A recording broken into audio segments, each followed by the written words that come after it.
Nous sommes dans l'aire protégée d'Analalavs, dans l'est de Madagascar. Dans cette petite forêt de près de 230 hectares vivent plusieurs espèces de lémuriens, ainsi que la plus grande chauve-souris de Madagascar.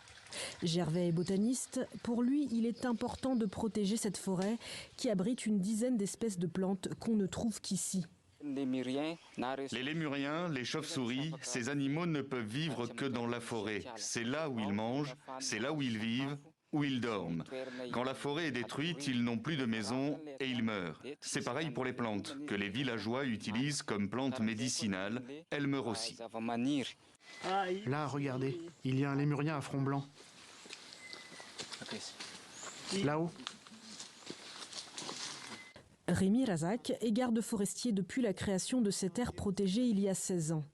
Au début, de nombreux villageois venaient ici couper du bois illégalement.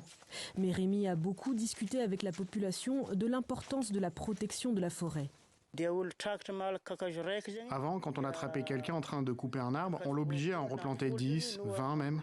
Aujourd'hui, les gens ont compris que la forêt ne leur appartient pas personnellement, mais qu'elle nous appartient à tous. Et au fur et à mesure, ils ont arrêté de venir ici pour couper des arbres. Dans cette aire protégée, il n'y a plus de problème de coupe illégale depuis plusieurs années. Mais ailleurs, la déforestation sévit. Aujourd'hui, la forêt ne représente que 12% de Madagascar, un pays essentiellement agricole où les paysans brûlent la terre pour cultiver et donc se nourrir, et où plus de 90% des habitants utilisent le bois et le charbon pour cuisiner et se chauffer. Dame Tsirambes est charbonnier dans le sud de Madagascar, la région la plus pauvre et la plus aride du pays. Il n'y a rien à manger, il n'y a pas d'eau pour cultiver. Mais s'il y avait de la pluie, s'il y avait de quoi manger, si on avait de l'argent, je ne couperais pas les arbres parce que je sais que cela détruit l'environnement. Et en plus, ça nous rend malades. On a du mal à respirer en faisant ce travail.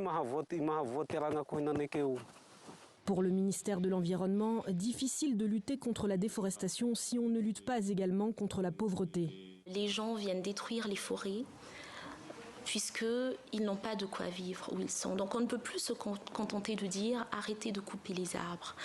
Arrêtez de couper les arbres, mais à côté, on va vous offrir des opportunités, c'est-à-dire préserver les ressources naturelles parce qu'ils sont source de revenus pour nous. D'autres sources de revenus comme l'agroforesterie. Dans la réserve d'Analalavs, l'ONG Missouri Botanical Garden a créé une pépinière pour offrir des plants aux agriculteurs. Grâce à ce projet, Emmanuel Razak s'est mise à cultiver du girofle il y a 8 ans. Avant, je transportais du bois et je remerciais Dieu quand je pouvais gagner 50 centimes par jour. Maintenant, avec le girofle, quand c'est la saison, je peux vendre 20 à 30 kilos pour 2 à 5 euros le kilo de girofle.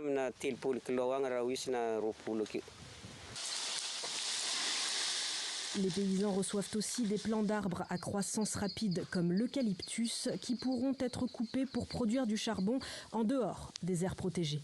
Des initiatives porteuses d'espoir qui font rimer développement et environnement.